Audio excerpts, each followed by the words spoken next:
tout au long de la semaine. Je vais vous dire ceci.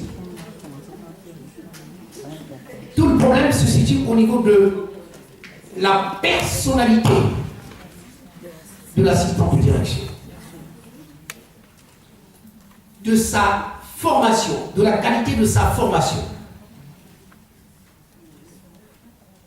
Chacun de nous doit marquer son territoire. Je suis resté près de 20 ans conseiller technique du ministre de la Vallée Manchon. Tout le monde passait par moi. C'est vrai. Mais l'assistant de direction avait sa parcelle. L'assistant de direction, c'est l'œil. C'est elle qui est l'interface. Notez-le. Vous êtes l'interface entre les autres et votre patron. Ce n'est pas quelque chose. En toute logique, ce que font certains membres des cabinets, politiques surtout, je vous dirais, c'est un trafic d'influence. Ouais. Et vous, en tant qu'assistant de direction, vous êtes tenu de le faire savoir à votre patron.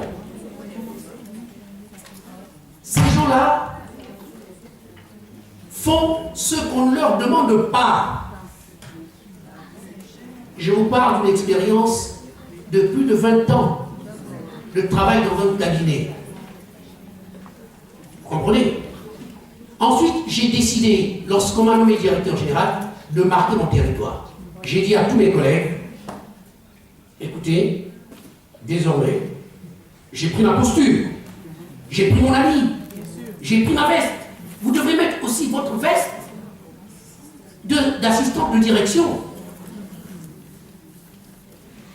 À la limite même, le chef de cabinet, le directeur de cabinet qui veut aller chez le ministre, c'est vous qui devriez lui annoncer son entrée.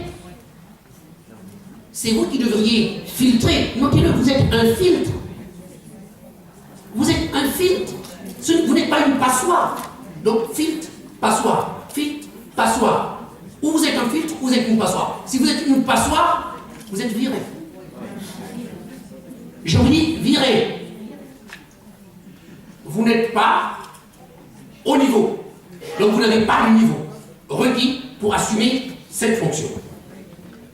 Et parfois, il faut le savoir au chef de cabinet, au directeur, le faire savoir à votre directeur général, le faire savoir au ministre, de manière à ce qu'ils comprennent dès le départ, cette femme, elle a du caractère. Il faut qu'ils le sachent dès le départ. Je vous parle des choses vécues. Je ne vous parle pas des choses prémâchées. Je vous parle du vécu. Si vous ne marquez pas votre territoire dès le départ, sachez une chose, que vous risquez vraiment de perdre votre territoire. Et vous l'avez perdu. J'ai plutôt l'impression, mais je sais que vous allez vous ressaisir au sortir de ce séminaire. Une autre préoccupation, madame, c'est elle qui voulait poser une question. Madame. Bon, je voulais simplement rajouter par rapport à l'accueil. Je ne sais pas, mais la secrétaire en question, elle est assise confortablement sur son fauteuil de fonction. Mais le visiteur est debout, je crois jusqu'à la fin, il est même debout. Même quand on lui donne la fiche de demande d'audience, il est toujours debout. Et puis bon, là je pense quand même, c'est mon avis, mais ça nous interpelle aussi dans le... Très bien. Voyez-vous, nous ne sommes pas allés loin. On a pris des exemples de notre quotidien. Beaucoup d'entre vous, vous êtes reconnus dans cette attitude. Et c'est une attitude, à mon sens, plus que blâmable pour une assistante de direction. Ceci devrait vous interpeller. vous dire, ah, on corrige les mœurs en riant, mais là, il y a un problème. Et le problème est réel. Vous vous en rendez bien compte. Mais nous allons voir quelque chose. Oui. Oui, regardez l'attitude. Assistant de direction. Tenue vestimentaire correcte. Elle est bien coiffée. Expression orale quelconque. Même l'expression du visage. Elle ne répond pas. Oui, quelconque. Vous l'avez. Regardez. Même l'expression du visage. Hein. Oui, je n'ai même pas du vulgaire, mais quelconque. Vous comprenez? Elle ne répond même pas au salut du visiteur. Quelqu'un l'a dit. Vous comprenez? C'est important que les uns et les autres puissent comprendre cela. Je voudrais... Ce sont des exercices pratiques. Vous voyez, regardez. Bonjour messieurs, c'est à quel sujet? Pourriez-vous pris en rendez-vous avec monsieur le directeur? Bon. Oui, attitude. Elle ne sait pas recevoir avec professionnalisme. Professionnalisme. Recevoir avec professionnalisme. C'est pourquoi je vous ai dit tout à l'heure que on va essayer un peu de résumer. Elle ne sait pas recevoir avec professionnalisme. L'expression orale est toujours quelqu'un. Elle ne sait pas garder le calme, vous voyez? Mais si vous ne savez pas garder le calme, comment est-ce que vous allez prendre note? Est-ce que vous pensez que celle-là, on va l'envoyer à une conférence prendre des notes? Ah. Elle n'est pas calme. Oui. Alors, manque de tact, d'habileté, l'expression orale, toujours quelconque. Monsieur, voilà, c'est dit. Monsieur, je vous prie de bien vouloir remplir la fiche de demande d'audience. La suite? Très bien.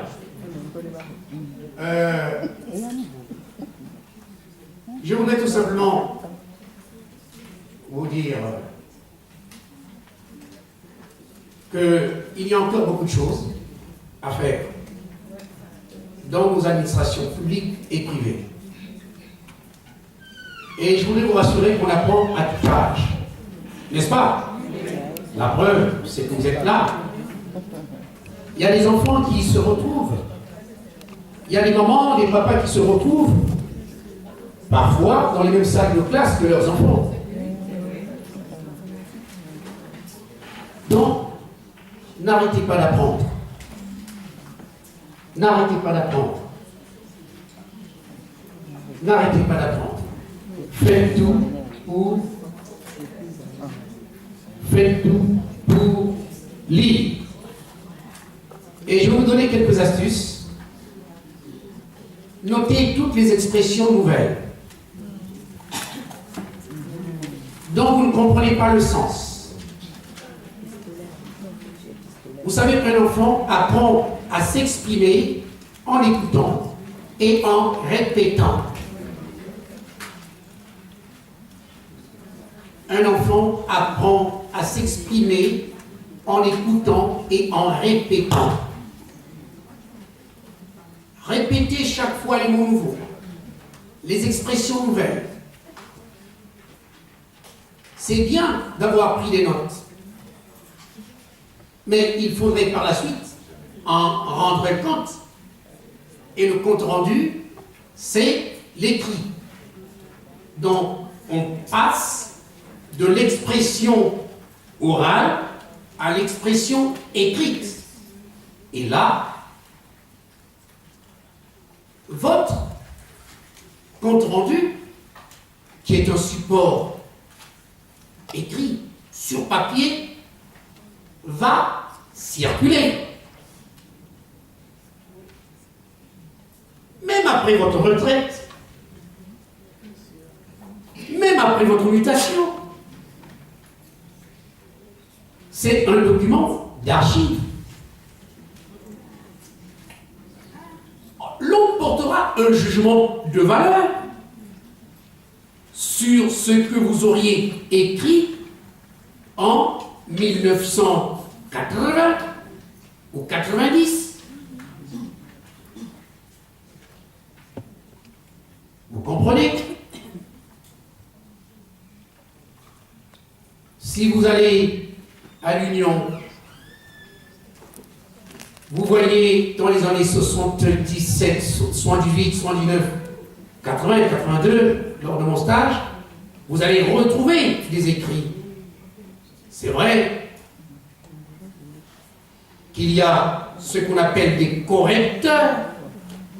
Oui, et ceci dans toutes les rédactions du monde. Mais vous également, n'ayez pas peur de vous rapprocher de vos collègues, d'autres participants qui ont pris part à une réunion, à une conférence, pour compléter vos notes. Même lorsque vous avez écrit votre compte-rendu, n'hésitez pas, n'est-ce pas, de le faire lire à d'autres collègues qui pourraient vous aider à améliorer le contenu de ce